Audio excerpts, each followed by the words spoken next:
اللهم صل على سيدنا محمد. اللهم صل على سيدنا مولانا محمد وبارك وسلم كما تحب وترضى عدد ما تحب وترضى. یہ مہینہ ربیع الاول کا مہینہ ہے. اس مہینے کی 9 یا 12 تاریخ میں سید الانبیاء والمرسلین حضرت محمد صلی اللہ علیہ وسلم کی پیدائش ہوئی ہے.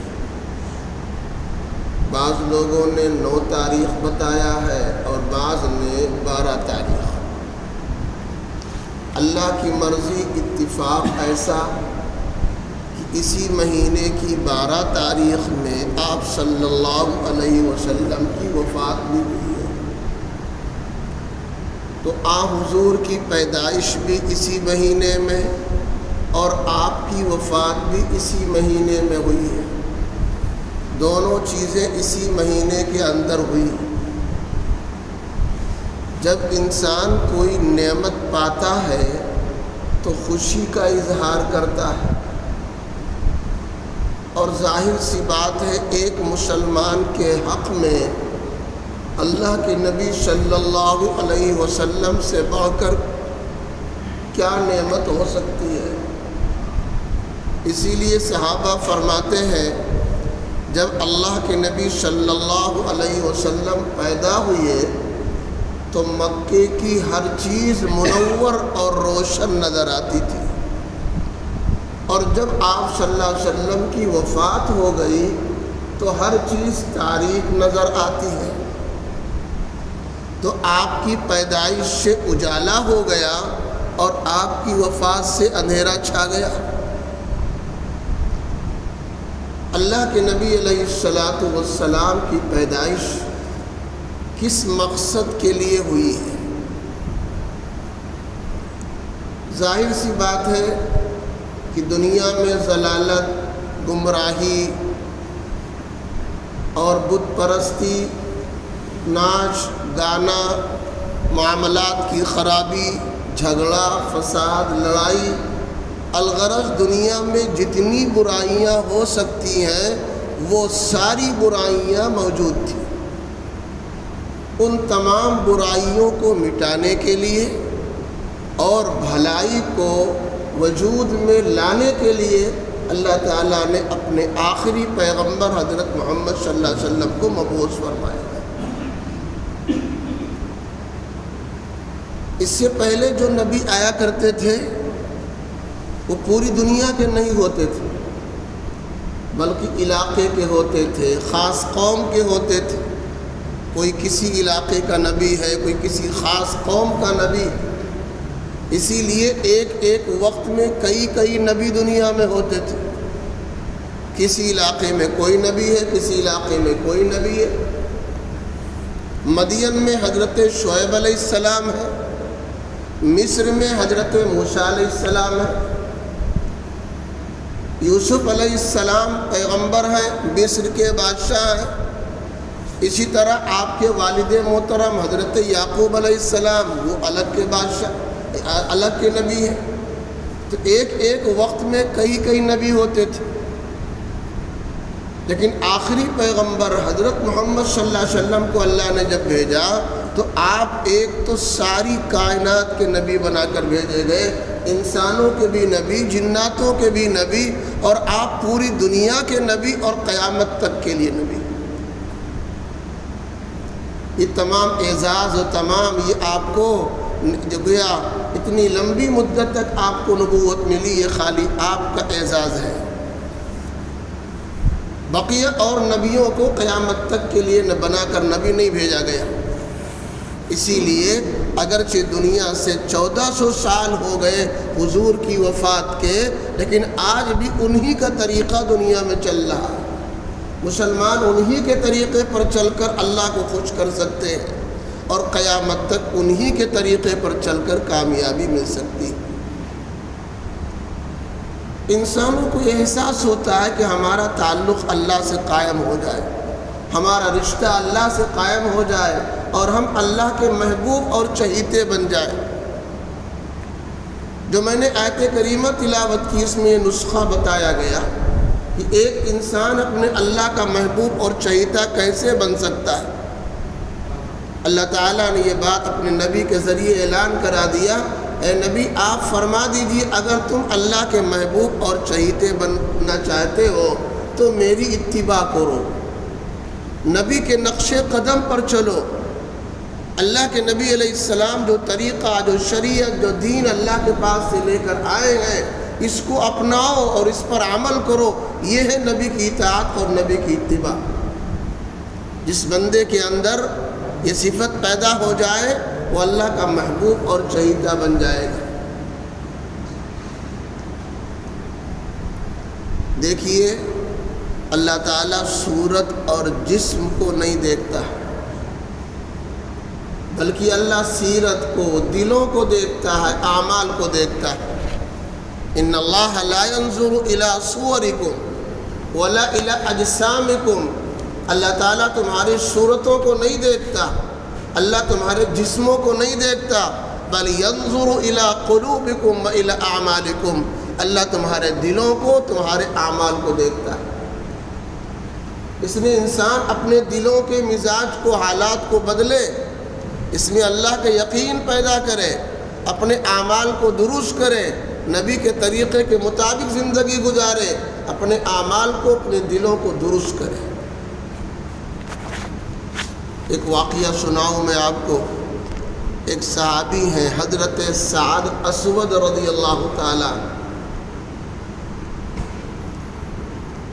سارے انسان اللہ ہی کے پیدا کردہ ہیں، کسی کو اللہ نے گورا بنایا، کسی کو اللہ نے کالا بنایا، کسی کو اللہ نے لمبا بنایا، کسی کو اللہ نے پستہ قد کیا، لیکن ان چیزوں پر جنت اور دوزخ کامیابی اور ناکامی نہیں رکھا کہ گورے گورے لوگ جنت میں جائیں گے، کالے والے نہیں جائیں گے، لمبے قد والوں کا فلاں ٹھکانہ ہے، پستہ قد والوں کا فلاں ٹھکانہ ہے، فلاں خاندان کا فلاں ٹھکانہ ہے، دوسرے خاندان والوں کا الگ ٹھکانہ نہیں، اس کو نہیں بیان کیا، بلکہ یوں کہا گیا ہے کہ جن کے اعمال اچھے ہیں، جن کے ایمان درست ہے، وہ اللہ کا چہیتا اور مقرب ہے۔ ان اکرمکم عند اللہ اتقاکم، تم میں سب سے زیادہ معزز، تم میں سب سے زیادہ عزت دار، اللہ کے نزدیک محبوب اور مقبول وہ ہے جس کے دلوں میں تقویٰ ہو، زندگی میں نبی کا طریقہ ہو، وہ آدمی اللہ کو محبوب اور چہیتا ہے۔ اب چاہے کالا ہو، چاہے گورا ہو، چاہے لمبا ہو، چاہے پستہ قد ہو، جس کے بھی اعمال اچھے ہیں اور جس کے بھی اخلاق درست ہیں، جس کا ایمان درست ہے، وہ آدمی جنتی ہے، اللہ کا محبوب ہے، مقرب ہے۔ ایک صحابی حضرت سعد اسود رضی اللہ تعالیٰ، کالے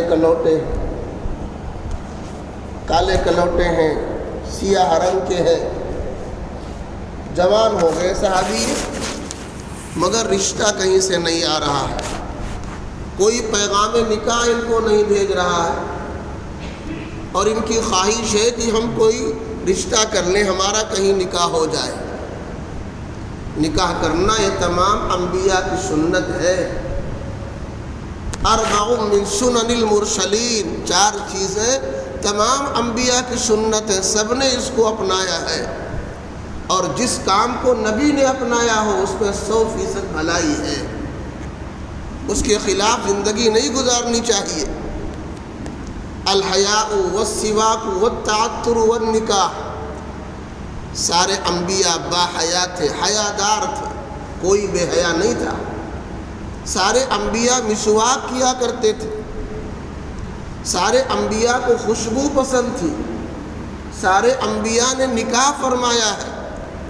امت کی بھلائی اسی کے اندر ہے، چاہے لڑکا ہو یا لڑکی، بالغ ہو جانے کے بعد اول فرصت میں اس کا نکاح کر دینا چاہیے۔ اسی لیے فرمایا جب جماعت کا وقت ہو جائے تو کسی کا انتظار نہیں ہے، جنازہ جب تیار ہو جائے تو کسی کا انتظار نہیں ہے، لڑکا لڑکی بالغ ہو جائیں، مناسب رشتہ مل جائے تو کسی چیز کا انتظار نہیں ہے۔ 3 چیزوں میں تاخیر اور انتظار نہیں کرنا چاہیے۔ جماعت کا وقت ہو جائے فوراً نماز قائم کرو، جنازہ تیار ہو جائے جلدی سے نماز پڑھ کر کے تدفین کرو۔ اسی طرح بالغ اگر بچہ بچی ہو جائے، مناسب رشتہ مل جائے، جلدی سے ان کا رشتہ کر دو۔ یہ 4 چیزیں ہر نبی کی سنت ہے۔ تو انہوں نے صحابی نے چاہا کہ میرا بھی نکاح کہیں ہو جائے، پیغام کہیں سے نہیں مل رہا ہے۔ ایک دن آ کر کے اللہ کے نبی علیہ السلام سے شکایت کی، اے اللہ کے نبی ہمارا پیغام کہیں سے نہیں آ رہا، آپ کیا مشورہ دیتے ہیں؟ اللہ کے نبی علیہ السلام نے فرمایا جاؤ، مدینہ میں ایک خاندان ہے، اس خاندان میں ایک صحابی ہیں، ان کی لڑکی انتہائی پڑھی لکھی اور خوبصورت ہے، جاؤ میں تمہارا نکاح اس سے کر دے رہا ہوں۔ حضرت عمر ابن وہب ثقفی رضی اللہ تعالیٰ عنہ ان کی بیٹی ہے، جاؤ ہم نے تمہارا نکاح کر دیا۔ اللہ اور رسول کو ہماری ہر چیز کے اوپر ملکیت ہے، وہ جس طرح چاہیں ہمارے اندر تصرف کر سکتے ہیں، ہمیں اور آپ کو کوئی بولنے کا اختیار نہیں۔ چنانچہ یہ صحابی خوشی خوشی گئے، اس گھر تک پہنچے، پیغام دیا، دستک دی، وہاں اندر سے آواز آئی، باپ نکل کر آیا، کیا بات ہے؟ فرمایا میرا نکاح نبی نے آپ کی بچی کے ساتھ کر دیا۔ ان کو یقین نہیں آیا، انہوں نے سمجھا شاید یہ جھوٹ بول رہے ہیں، انہوں نے کہا میں اس رشتے کو قبول نہیں کر رہا ہوں، واپس کر دیا۔ صحابی واپس ہو گئے، لیکن یہ باتیں گھر میں بچی اور ان کی بیوی سب سن رہے تھے کہ کوئی آدمی اللہ کے نبی صلی اللہ علیہ وسلم کی طرف سے آیا ہے اور وہ نکاح کا پیغام لے کر آیا۔ بچی نے پوچھا والد محترم کیا بات ہے، کون آیا، کیوں آیا؟ والد صاحب نے بتانا نہیں چاہا، لیکن بچی کے اصرار پر ان کو بتانا پڑا کہ ایک آدمی ہے سعد اسود، سعد اسود کے معنی ہی کالے ہیں، تو وہ آئے تھے، انہوں نے یہ کہا کہ تمہارا پیغام، تمہارا نکاح نبی نے کر دیا ہے ان کے ساتھ، وہ انتہائی کالے کلوٹے اور تم مدینے کی مشہور خوبصورت لڑکی، یہ رشتہ کیسے ہو سکتا ہے؟ بچی نے کہا کہ اے والد محترم، جس رشتے کو نبی نے پسند کیا ہو اس رشتے کو ہم کیسے انکار کر دیں؟ ایسا نہیں ہو سکتا ہے، جائیے جلدی کیجئے، اس آدمی کو بلا کر لائیے، ہم اس رشتے پر راضی ہیں، کہیں ایسا نہ ہو اللہ تعالیٰ قرآن میں آپ کے خلاف وحی اتار دے۔ قرآن کریم کی ایک آیت 22ویں پارے کی اس لڑکی نے پڑھ کر کے سنایا، قرآن میں آیت موجود ہے وَمَا كَانَ لِمُؤْمِنٍ وَلَا مُؤْمِنَةٍ إِذَا قَضَى اللَّهُ وَرَسُولُهُ أَمْرًا أَن يَكُونَ لَهُمُ الْخِيَرَةُ مِنْ أَمْرِهِمْ وَمَن يَعْصِ اللَّهَ وَرَسُولَهُ فَقَدْ ضَلَّ ضَلَالًا مُبِينًا، کہ جب اللہ اور رسول کا کوئی فیصلہ آ جائے تو چاہے کوئی مسلمان مرد ہو یا عورت ہو، کسی کو اختیار باقی نہیں رہ جاتا ہے، اور جس نے اللہ اور رسول کی نافرمانی کی بات نہیں مانی وہ کھلی ہوئی گمراہی کے اندر مبتلا ہو جائے گا۔ جب میرے لیے میرے رسول نے ایک رشتہ پسند کر لیا ہے تو ہم دل جان سے اس رشتے پر راضی اور خوش ہیں۔ چنانچہ بیچارے والد محترم گئے اور بلا کر کے لائے اور رشتہ ان کا ہو گیا۔ اب وہ تیاری کرنے جا رہے تھے کہ کچھ تیاری کر لیں، کچھ کھانے پینے کا سامان، کچھ پہننے اوڑھنے کا کپڑا وغیرہ تیار کریں، پھر بیوی کو رخصت کر کے جائیں۔ اسی اثنا میں اللہ کے طرف سے اعلان ہو گیا چلیے میدان کارزار میں۔ اب یہ اسی پیسے سے جہاں شادی رچانے جا رہے تھے، شادی کی تیاری، اسباب اور حربی اسباب خریدا اور جا کر کے شہید ہو گئے۔ اللہ کے نبی علیہ السلام نے ان کے سر کو گود میں لیا اور جنت کی بشارت سنائی اور جو کچھ اسباب تھا ان کی بیوی کے پاس بھجوا دیا۔ اب آپ اندازہ لگائیے اللہ اور رسول کی نظر میں کیا ایک حبشی آدمی، کالا کلوٹا آدمی، لیکن اللہ اور رسول پر ایمان رکھتا ہے، اس کے اعمال اچھے ہیں، اس کے قلوب بہتر اور درست ہے، تو اللہ اور رسول کے نزدیک کیا بہت پیارا اور عمدہ ہے۔ ایک موقع پر اللہ کے نبی صلی اللہ علیہ وسلم وضو کرنے لگے، صحابہ کی جماعت موجود ہے. ان النبی صلی اللہ علیہ وسلم توضأ یوما فجعل اصحاب تمسحون بوضوئه. صحابہ آئے اور جو پانی نبی کے ہاتھ سے نیچے گر رہا تھا، یا نبی کلی کر رہے ہو، نبی ہاتھ دھل رہے ہو، نبی چہرہ دھل رہے ہو، جو پانی نیچے گر رہا تھا وہ پانی صحابہ لے لے کر اپنے جسموں پر ملنے لگے. ترمذی شریف کی حدیث ہے. اور جن کو پانی نہیں ملا جسم پر ملنے کے لیے، وہ اپنا بدن ایک دوسرے سے رگڑنے لگا کہ کچھ تراوٹ اور کچھ پانی کے آثار ہمارے جسم میں پہنچ جائے.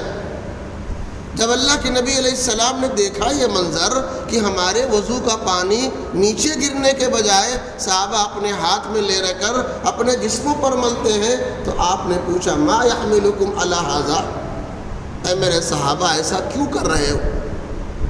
صحابہ نے جواب دیا حب اللہ و رسولہ، اللہ اور رسول کی محبت میں.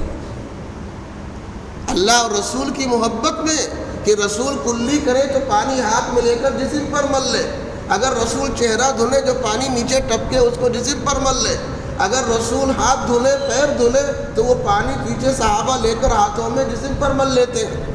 جب نبی نے پوچھا کہ اس طرح تم لوگ کیوں کر رہے ہو، صحابہ نے جواب دیا حب اللہ و رسولہ، اللہ اور رسول کی محبت میں ہم کر رہے ہیں. دیکھیے اللہ کے نبی علیہ السلام نے کیا فرمایا کہ محبت کہتے کس کو ہے، محبت کس کو کہتے ہیں. آپ نے فرمایا سنو، من سرہ ان یحبہ اللہ ورسولہ او یحبہ اللہ ورسولہ، جس آدمی کو یہ پسند ہو، جو یہ چاہتا ہو کہ اللہ اور رسول ہمارے محبوب بن جائیں اور ہم اللہ اور رسول کے محبوب اور پیارے بن جائیں، اس آدمی کو 3 عمل کرنا ہوگا. جب تک کوئی مسلمان ان 3 کام کو نہیں کرے گا وہ اللہ اور رسول کا محبوب نہیں بن سکتا ہے، اور نہ اللہ رسول اس کے چہیتے بنیں گے. اللہ کے نبی علیہ السلام نے فرمایا فَلْيَصْدُقْ حَدِيثَهُ إِذَا حَدَّثَ. وہ 3 عمل جس کے بغیر کوئی اللہ اور رسول کا محبوب نہیں بن سکتا. آپ نے فرمایا پہلا کام ہے جب انسان زبان سے کچھ بولے تو ہمیشہ سچ بولا کرے، کبھی جھوٹ نہ بولے. جھوٹ بولنے والا آدمی چاہے اتنے بڑے بڑے جھنڈے لگا لے، کتنے بڑے بڑے نعرے لگا لے، کمکما سے اپنے گھروں کو سجا لے، اگر وہ جھوٹ بولتا ہے تو نبی کا چہیتا نہیں بن سکتا. چاہے یہ جھوٹ گھروں میں بولا جائے، چاہے بچوں سے، چاہے عورتوں سے، چاہے کاروبار میں، دنیا کے کسی بھی حصے میں، زندگی کے کسی بھی شعبے میں اگر جھوٹ بولا جائے گا، جھوٹا آدمی چاہے مرد ہو یا عورت ہو اللہ اور رسول کا چہیتا نہیں بن سکتا. اگر کوئی یہ چاہے کہ ہم اللہ اور رسول کے چہیتے بن جائیں، اللہ اور رسول ہمارے محبوب بن جائیں، ہماری محبت نبی کی ذات سے قائم ہو جائے، اس کے لیے پہلا نسخہ یہ ہے کہ آدمی سچائی کو اپنا لے، اپنی زبان پر سچائی کو جاری کرے، جھوٹ سے 100% اجتناب اور پرہیز کرے. اللہ کے نبی علیہ السلام فرماتے ہیں جھوٹ کے اتنے برے اثرات پڑتے ہیں، ساتھ میں رہنے والے فرشتے جب انسان جھوٹ بولتا ہے اس کی بدبو سے میلوں دور چلے جاتے ہیں. اور سچائی کا فائدہ آپ نے بیان کیا، علیکم بالصدق، تم سب پر سچ بولنا لازم ہے، تم سب پر سچ بولنا لازم ہے، ہمیشہ سچ بولا کرو. اور سنو، سچائی کے اندر کامیابی اور نجات ہے. فَإِنَّ الصِّدْقَ يُنْجِي، سچائی میں نجات ہے، سچائی میں کامیابی ہے. اور جب کوئی بندہ سچ بولنے کو ٹھان لیتا ہے اور ہمیشہ سچ بولتا ہے، اللہ تبارک تعالیٰ کے یہاں صدیقین میں اس کا نام لکھ دیا جاتا ہے. جنت میں 4 طرح کے لوگ جائیں گے جس پر اللہ تبارک تعالیٰ کا انعام ہے. ہم سورہ فاتحہ میں اس کو ہم مانگتے ہیں، اللہ انعام والے لوگوں میں ہمیں بنا دے. صراط الذین انعمت علیہم اہدنا الصراط المستقیم، یا اللہ صراط مستقیم پر ہم کو چلا دے، سیدھے راستے پر. کون سیدھا راستہ؟ صراط الذین انعمت علیہم، ان لوگوں کا راستہ جس پر تیرا انعام ہے. وہ کون لوگ ہیں؟ دوسری جگہ اللہ پاک نے بیان کیا اولئک الذین انعم اللہ علیہم من النبیین والصدیقین والشہداء والصالحین، یہ 4 طرح کے لوگ ہیں جس پر اللہ کا انعام ہے۔ 1 نمبر انبیاء کی جماعت جس پر اللہ کا انعام و اکرام ہے، دوسرے صدیقین سچے لوگوں کی جماعت ہے جس کے اوپر اللہ کا انعام و اکرام ہے، نمبر 3 شہداء کی جماعت ہے جس کے اوپر اللہ کا انعام و اکرام ہے، نمبر 4 صالحین اور نیک لوگوں کی جماعت ہے جس کے اوپر اللہ کا انعام و اکرام ہے۔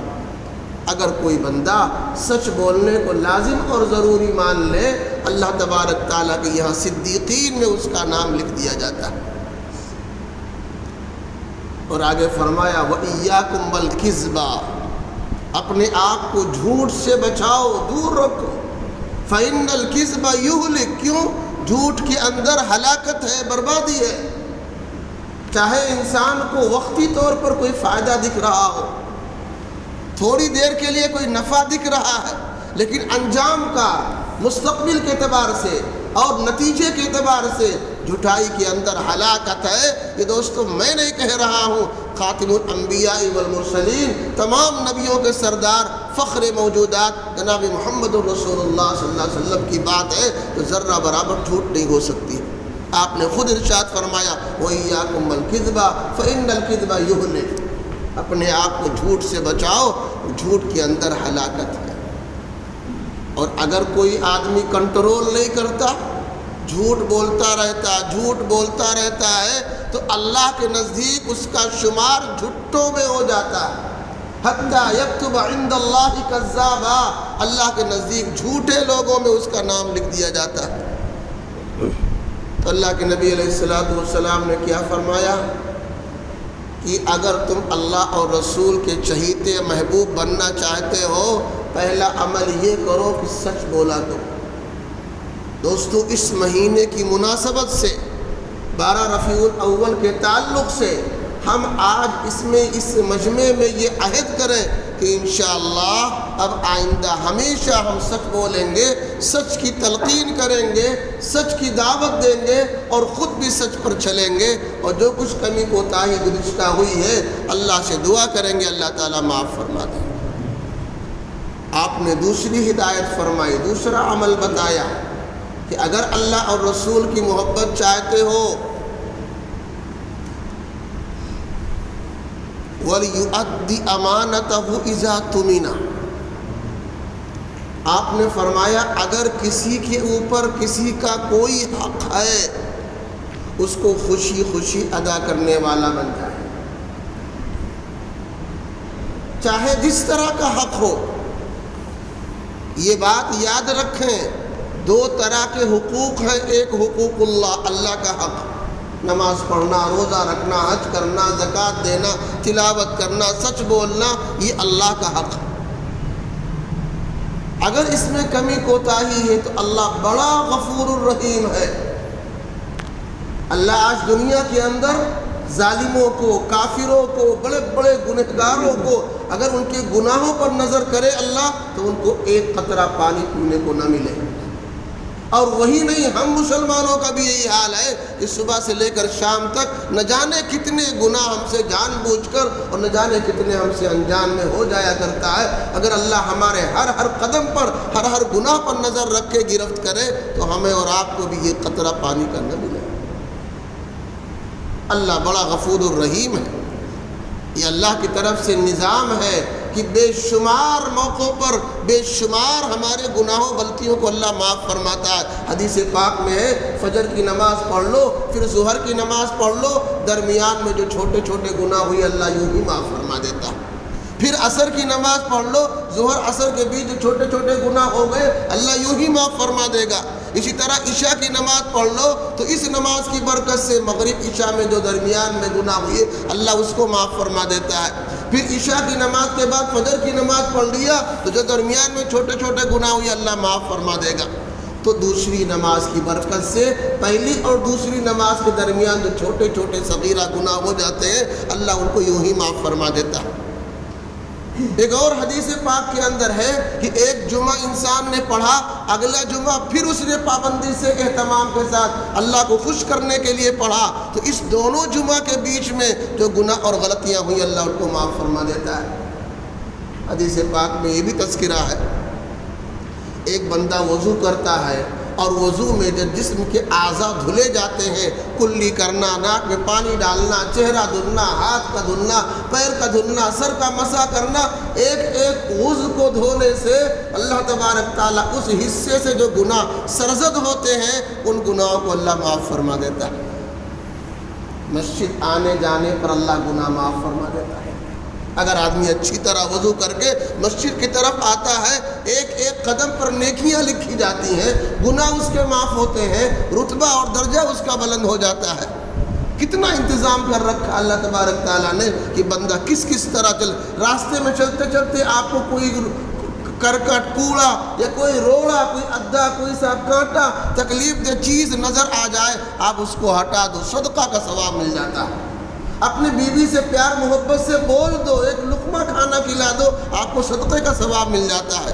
آپ کے گھر میں کوئی بیمار ہے، پریشان ہے، اس کا علاج کر دو کہ اللہ نے ہماری ذمہ داری دی ہے، ہماری ذمہ داری علاج کرانا، ہماری ذمہ داری اس کو کھانا کھلانا، ہماری ذمہ داری ہے کپڑا پہنانا، ہماری ذمہ داری اس کے لیے کھانا، اس کے لیے گھر مکان کا انتظام کرنا۔ ان تمام عمل پر آپ کے لیے ثواب ہی ثواب ہے۔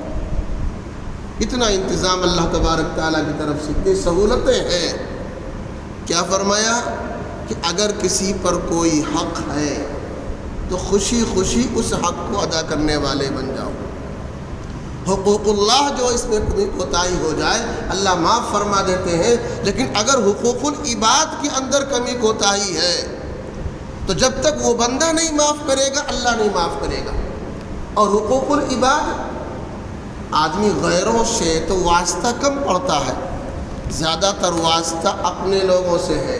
شوہر بیوی کا واسطہ روز کا ہے، باپ بچوں کا واسطہ روز کا ہے، بھائی بھائی کا واسطہ روز کا ہے، ماں باپ اور بچوں کا واسطہ روز کا ہے۔ ان حضرات سے خوش اسلوبی کے ساتھ پیش آنا، ایسا نہ ہو۔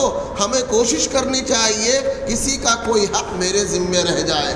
ایسا تو نہیں کہ ہم ماں باپ کے حقوق میں کوتاہی کر رہے ہیں، ہم بیوی بچوں کے حقوق میں کوتاہی کر رہے ہیں، ہم بھائی بہنوں کے حقوق میں کوتاہی کر رہے ہیں۔ اگر ان حقوق میں کوتاہی رہ جائے گی اور کوئی ان کا حق ہمارے اوپر ہے ہم نے ادا نہیں کیا، تو کل قیامت میں جب تک انسان حق کو ادا نہیں کر لے گا صاحب اس کا فیصلہ نہیں ہوگا۔ تو اللہ کے نبی علیہ السلام نے فرمایا کہ دوسروں کے حقوق کو ضبط کرنے والا ہے، دوسروں کے حقوق کو ہڑپ کرنے والا ہے، یہ کبھی بھی اللہ اور رسول کا چہیتا نہیں بن سکتا۔ اللہ اور رسول کا چہیتا وہی بن سکتا ہے کہ ہمارے ذمے اگر کسی کا ایک پیسے کے برابر کوئی حق ہو ہم خوش دلی کے ساتھ اس کو پیش کر دیں، بھیا یہ آپ کا ہے، یہ زمین آپ کی ہے، یہ مکان آپ کا ہے، یہ گھر آپ کا ہے، چاہے ایک پیسے کا ہو چاہے کروڑوں کا ہو، میرا نہیں ہے تو میرے لیے وہ گندگی سے بھی بدتر ہے، وہ میرے جس کا ہے ہمیں اس کو پہنچا دینا چاہیے۔ آج دوستو لوگ سمجھتے ہیں شاید قمقمے لگا لو، جھنڈیاں اٹھا لو اور نعرے تکبیر بلند کر لو، اسی کا نام محبت رسول ہے۔ یقیناً اس کا نام محبت رسول نہیں ہے۔ صحابہ نے کبھی اس طرح کا عمل نہیں کیا، صحابہ نے نبی کے اشارے پر عمل کر کے دکھا دیا، جو نبی نے چاہا، جو نبی اللہ کے پاس سے لے کر کے آئے اور اس اشارے پر نبی چلتے رہے، یہ اصل محبت رسول ہے۔ تو محبت رسول کا مطلب ہے نبی کے لائے ہوئے طریقے پر چلنا، نبی کی باتوں کو ماننا، نبی کی باتوں کو اپنی زندگی میں داخل کرنا۔ عمل کا نام کیا ہے؟ محبت رسول۔ اسی کو نبی نے کہا ہے من احب بسنتی فقد احبنی، جس نے میرے طریقے سے محبت کیا، میرے طریقے کو اپنایا، حقیقتاً اس نے مجھ سے محبت کی ہے۔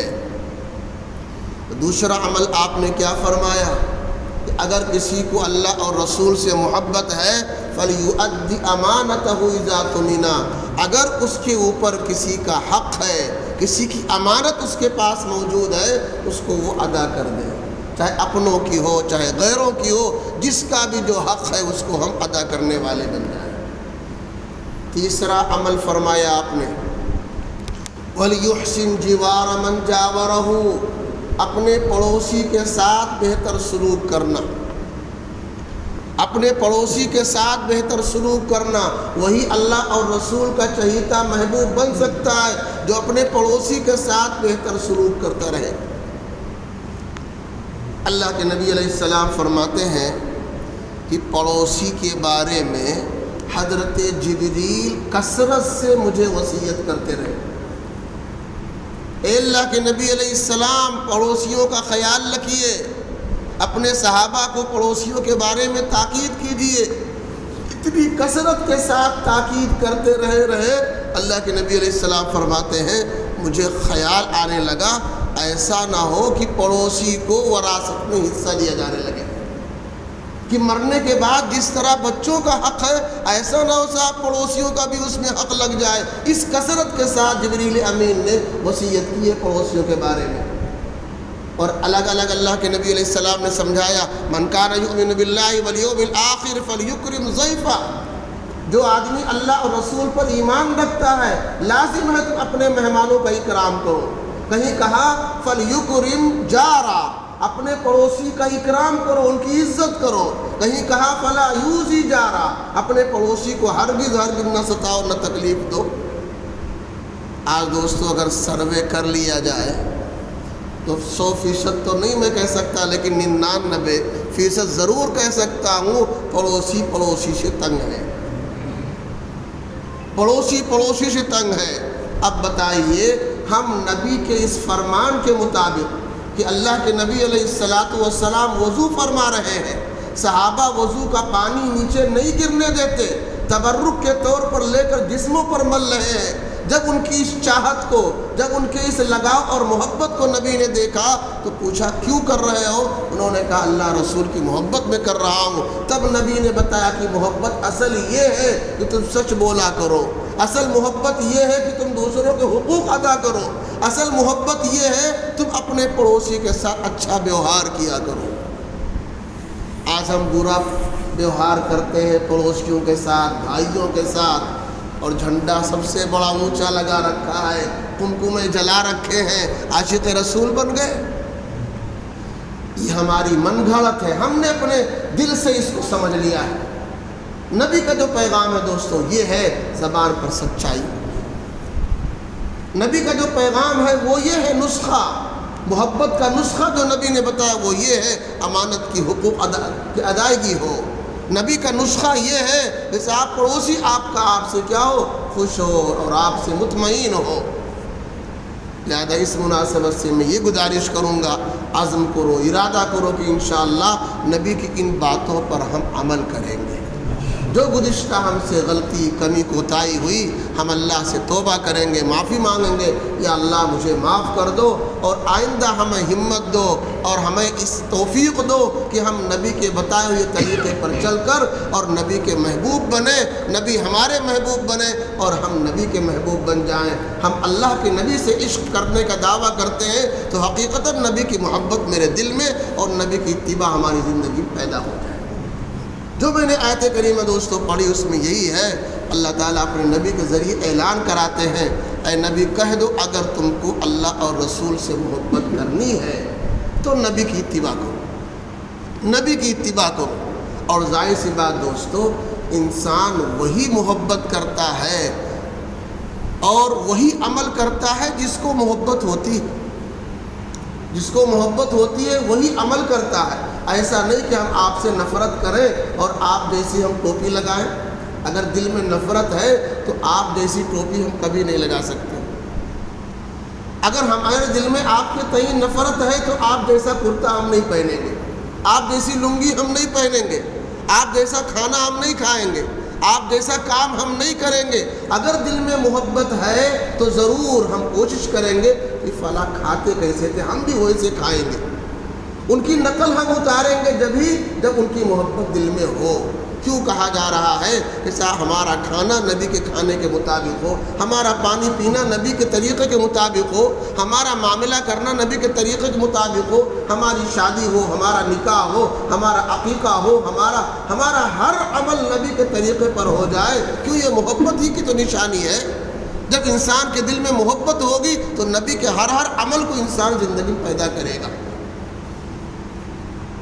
میرا دوست یہ بھی ایک آیت اور ارادہ کرو کہ انشاءاللہ زندگی کے ہر شعبے میں، زندگی کے ہر حصے میں ہم نبی کا طریقہ اپنی زندگیوں میں لائیں گے۔ اسی کو فرمایا کہ اگر تم اللہ کے سے محبوب بننا چاہتے ہو تو میری اتباع کرو۔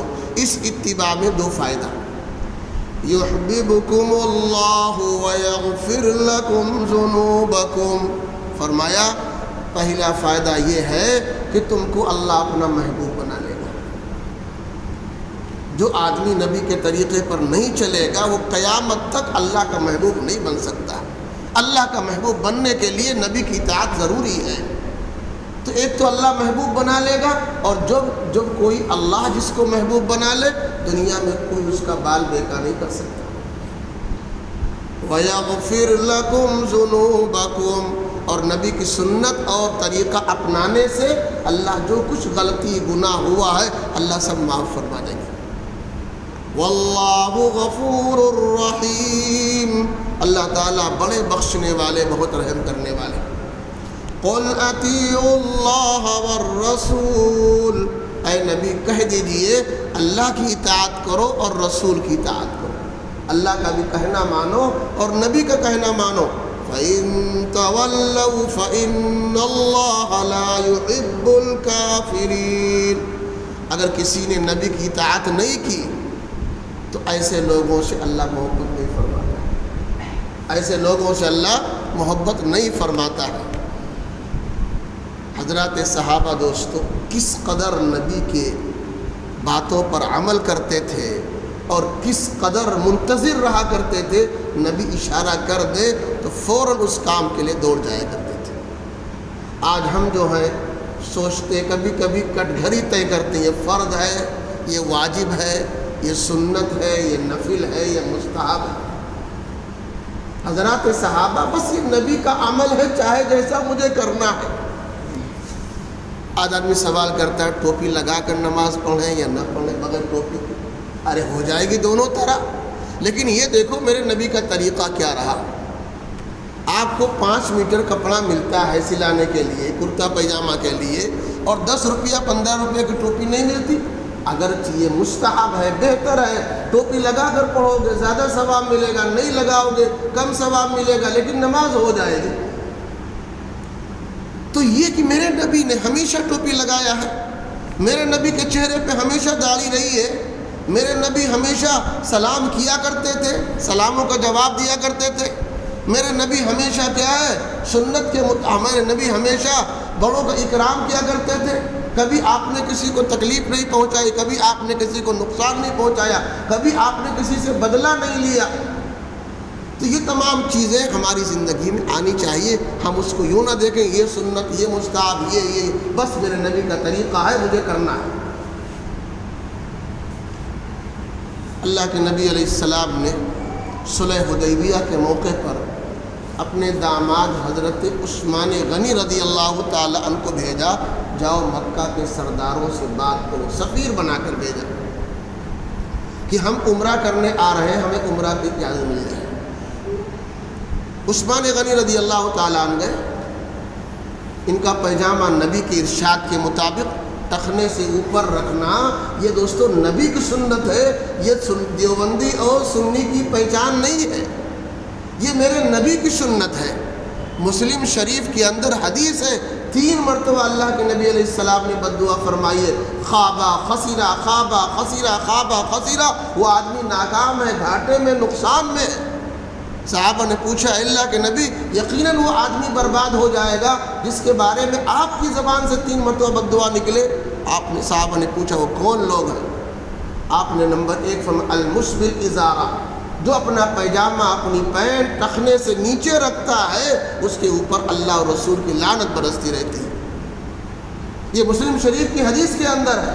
جو آدمی جھوٹی قسم کھا کھا کر کے اپنا سامان بیچتا ہے، خرید ہے 50 روپے میں، لیکن وہ لوگوں سے کہتا ہے اللہ کی قسم میں نے 100 میں خریدا ہے تاکہ 110 میں بک جائے، جھوٹی قسمیں کھا کھا کر کے اپنا سامان اللہ رسول کی لعنت سے برستی رہتی۔ احسان کرنے کے بعد جو احسان جتائے، فلاں موقع میں نے آپ کا یہ ساتھ دیا، یوں کیا، تم بچپن میں تھے، تم کیا ہے، تمہارے باپ کا انتقال ہوا، یوں ہوا، تم ضائع ہو جاتے، برباد ہو جاتے، ہم نے تمہیں سب کچھ دیا ہے اور تمہیں راستے پر ہم نے لگایا اور تمہیں پاؤں پر ہم نے جمایا ہے۔ احسان کرنے کے وہ احسان جتانا، ایسا آدمی نقصان و خسارے میں۔ عثمان غنی رضی اللہ تعالیٰ عنہ گئے، وہاں کے لوگ ملے اور کہا اپنا پیجامہ آپ ٹخنے سے نیچے کر لو، یہاں کے سردار اونچے پیجامے والے سے بات نہیں کرتے، ان کو عزت نہیں دیتے۔ عثمان غنی رضی اللہ تعالیٰ عنہ نے جواب دیا، بات ہو چاہے چولہے کے بھاڑ میں جائے، میں اپنے نبی کی سنت کو 1 منٹ کے لیے نہیں چھوڑ سکتا۔ جو میرے نبی نے کہہ دیا، جو بتا دیا، وہ ہمارے بالکل ذہن میں بیٹھ گیا، ہم نے گرہ باندھ لی اس کو۔ بات ہو یا نہ ہو، یہ مجھے عزت دے یا مجھے ذلیل کرے، ان کی عزت میں میری عزت نہیں ہے، ان کی ذلت میں ہماری ذلت نہیں ہے۔ خدا کی قسم، جس کو اللہ عزت دے وہی باعزت بنے گا، جس کو اللہ ذلیل کرے وہی ذلیل ہو جائے گا۔ تعز من تشاء تذل من تشاء، جس کو چاہے عزت دے، جس کو چاہے وہ ذلت دے، عزت ذلت اللہ کے ہاتھ میں ہے۔ 1 منٹ کے لیے انہوں نے اس سنت کو نہیں چھوڑا۔ ایک صحابی ایک بادشاہ کے دربار میں کھانا کھا رہے، نبی کا طریقہ یہ کہ اگر کوئی لقمہ ہاتھ سے چھوٹ کر گر جائے، کھانے کے لائق ہو، اس میں کوئی گندگی نہ لگے تو آپ اٹھا لو، صاف کر لو، کھانے کے لائق ہو کھا لو، کھانے کے لائق نہیں کہیں بغل میں ڈال دو، کوئی پرندہ کھا لے، کوئی جانور کھا لے، پاؤں میں نہ روندا جائے۔ صحابی سے ایک لقمہ اتفاقاً چھوٹ کر گر گیا، یہ اٹھا کر کے کھانے لگے، بغل کے لوگوں نے انہیں اشارہ کیا، ارے دربار بادشاہ کا ہے اور یہاں گرا ہوا لقمہ کھانا عیب کی بات ہے۔ انہوں نے فوراً کھل کر کے زور زور سے کہنا شروع کر دیا، اترک سنت خلیل لہؤلاء الحمقاء، یہ بیوقوف عقل کے اندھے، ان کی وجہ سے میں اپنے محبوب کی سنت کو چھوڑ دوں، ایسا نہیں ہو سکتا۔ معلوم یہ ہوا دوستو کہ اصل نبی کی محبت اور اصل لگاؤ ہے نبی کی ایک ایک بات کو زندگی میں پیدا کرنا اور عمل کرنا۔ اگر ہم اس کو کریں گے تو یقیناً یہ بات اس پر شہادت دے گی کہ ہمارے دل میں نبی کی محبت ہے۔ جس کے دل میں نبی کی محبت ہوگی وہی نبی کے طریقے پر چلے گا، اور جس کے دل میں نبی کی محبت نہیں ہوگی یا کم ہوگی وہ صاحب سنت کو چھوڑے گا۔ یہی علامت اور پہچان ہے حضرات صحابہ کی زندگی سے لے کر آج تک یہی چلتا چلا آ رہا تھا۔ طے کرو کہ انشاءاللہ ہم پوری زندگی نبی کے طریقے پر چل کر گزاریں گے۔ اللہ تعالی ہم سب کو عمل کی توفیق